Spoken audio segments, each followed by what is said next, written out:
Manisha Usgaonkar, Usgaon panchayat constituency Valpoi, Vishwajeet Rane के constituency, यहाँ पंच member हूँ। हमारे यहाँ जो क्रिश्चियन वार्ड है, जो क्रिश्चियन कम्युनिटी रहती है, उनका एक रास्ता जा रहा है क्रीमेटोरियम के पास। क्रीमेटोरियम के जो भी उनका जो अंतिम संस्कार है वो करने के लिए यहाँ से वो रास्ता है। और जो पहले हमारे जो एमएलए थे रवि नायक, उन्होंने ये रास्ता उनको बना के दिया था।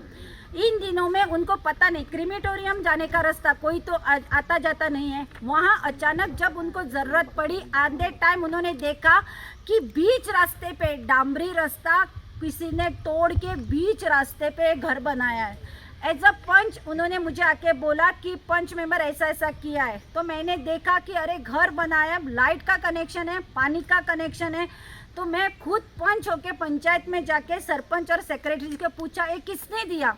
तो उन्होंने दिखाया, जब जिस मीटिंग को मैं नहीं थी प्रेजेंट, अब्सेंट थी, उस मीटिंग को ये पास किया। तब मैंने बोला किसने बाना है, मुझे तो पता नहीं। तो मैंने डॉक्यूमेंट देखा, डॉक्यूमेंट पे एक आधार कार्ड नाम लिखा था ललिता करके, जो मेरी वार्ड से छोड़ो कॉन्स्टिट्यूएंसी भी नहीं रहती है, दूसरी कॉन्स्टिट्यूएंसी की। और उसको एक ने एफिडेविट मार के दिया है, जो उसका रिश्तेदार दूसरे गांव में रहता है, उसने एफिडेविट दिया है, सर्वे नंबर तीसरे का लगाया हुआ है। ऐसा करके वो घर रजिस्टर किया। रजिस्टर करने के बाद वो ललिता को नोटिस जब भेजा तो उसने एक्सप्लेन दिया और एक्सप्लेनेशन दिया कि वो 25 साल से ये घर में रह रही है। अभी गोवा में तो एक स्कीम आई है, माझे घर, जो 25 साल से रहता है वो रास्ते पे रहने दो, नहीं तो किसी के आंगन में रहने दो, उसका घर रजिस्टर करके मिलता है। इसका फायदा गोवा के लोगों को कितना मिलेगा, ये देखिए। ये ललिता नाम के ऊपर जो रजिस्टर किया है, नाम तो गोवा का ललिता नायक है, लेकिन वो यहाँ नहीं रहती है। यहाँ पता नहीं कौन से स्टेट्स के, क्योंकि उनकी भाषा हमें नहीं आती है, वो लोग भरे हुए हैं। इनको यहाँ किसने दिया रूम बना के। आज अगर एक रूम तैयार हुआ तो यहाँ बस्ती हो जाएगी। ये जो लोग हैं, ये 70, 80, 100 साल के पहले से इनका घर है। जो क्रिश्चियन कम्युनिटी से, उनके मन में अभी डर आ गया कि ये लोग कहाँ से आते हैं। अगर कुछ इलीगैलिटीज होती है, लॉ एंड ऑर्डर का प्रॉब्लम होगा, तो ये लोग किसको ढूंढेंगे, क्योंकि इनका पता भी नहीं है, एक भाषा भी नहीं आती है। मुझे सरकार से एक बोलना है, और यहाँ का जो एमएलए है, जो बार बार दिल्ली जाके बार बार अमित शाह के पैर पकड़ के आता है, विश्वजीत राणे को बोलना है, देखिए ये आपके कॉन्स्टिट्यूएंसी में क्या चल रहा है। ये माइनॉरिटी क्रिश्चियन कम्युनिटी से है, इनको और किसी की आधार नहीं है। हमने आधार करना इनका क्रीमेटोरियम का रास्ता, जिसने एफिडेविट दी है, ये दशरथ नायक कौन है पता नहीं, इससे ये रास्ता बना के लीजिए और एक डेमोलिशन कीजिए। यही इनकी दरखास्त है, क्योंकि उनको क्रीमेटोरियम जाने के लिए दूसरा रास्ता नहीं है।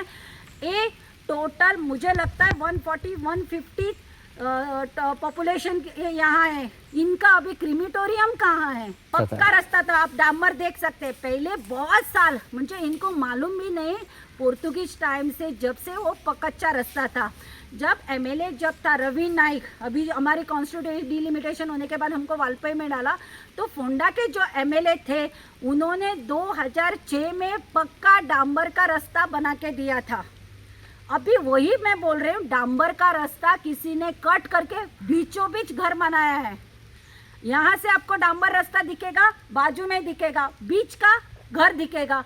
ये देखने के लिए भी अजीब लग रहा है। पंचायत रजिस्टर करता है ऐसा घर, कल कोई पीडब्ल्यूडी पे हाईवे पे रातों रात ये बना के घर बनाएगा और लिखेगा, एफिडेविट देगा कि मैं 25 साल से, और गवर्नमेंट ये मानेगा। अभी रास्ता ही नहीं है। जब अभी देखो क्रीमेटोरियम जाने के लिए उनको कोई ऐसा होने के बाद ही जाते हैं, तो यहाँ घर बनाए उनको मालूम ही नहीं था। जब उनको ज़रूरत पड़ी वो लोग जा रहे, तो जाने के लिए रास्ता ही नहीं था, कहाँ से जाएंगे पूरा रास्ता। तब उन्होंने पंच मेंबर को बोला कि वो क्रीमेटोरियम के लिए जा रहे थे, तो रास्ता ही नहीं है। तब मुझे मालूम पड़ा, अगर ऐसे लोग कहीं भी से दूसरे स्टेट से आके ऐसे गांव में रास्ता खोद के घर बने, तो हम गोवा के लोग कहाँ जाएंगे। वर्ड मेरा इसीलिए मैंने पूछा ना, पंच को कॉन्फिडेंस में लिए बिना ये किसी ने किया है। पंच क्यों देते हैं लोग, लोकल बॉडी में पंच क्यों देते हैं? पंच को पता रहता है कि कहाँ से कहाँ है, कौन सा घर कहाँ है, ये आदमी हमारा या नहीं है, रास्ता कहाँ से है। लेकिन जब मैं अपसेंट थी वही मीटिंग को उन्होंने ये पास किया। मैंने इलेक्ट्रिसिटी डिपार्टमेंट और पीडब्ल्यूडी को भी लेटर किया था कि आप ठहरिए, ये डिस्प्यूट में। तब भी देने के बाद भी कल खुदाई हुई है, कल लाइट का पोल डालने के लिए। और आप देखिए गोवा में जो लोकल है उनको एक लाइट के पोल के लिए कितनी तकलीफ झेलनी पड़ती है, एक पानी का कनेक्शन के लिए।